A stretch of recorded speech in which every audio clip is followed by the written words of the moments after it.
Қайырлы күн Айжан Амангелдина. Қайырлы күн.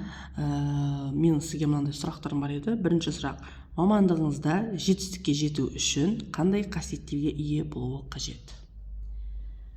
Жетістікке жету үшін ол үйренуден басталады деп ойлаймын. Мысалы, кітап оқу керек, немесе белгілі бір адамнан үлгі алу, жетістігін көру, немесе іс-әрекеттерін пайдалана білген адам жетістікке жетеді деп ойлаймын. Яғни еңбекпен жетеді. Жақсы, рахмет. Келесі сұрақ: осы мамандықты таңдаған жастарға қандай кеңес берер едіңіз?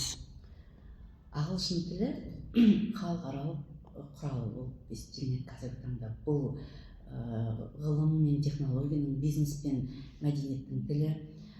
Ағылшын тілін үйрену үшін ең алдымен өзіне мақсат қою керек.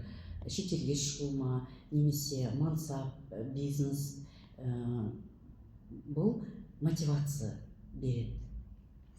Жақсы, рахмет. Олай болса, келесі сұрағымға жауапты сізден ағылшын тілінде алғым келіп отыр. Сұрағым: мамандығым, тағдырым деген сөзді қалай түсінесіз? I think that it is one of the most very important stages in life, determining their future, place in society, and opportunities for their self-realization.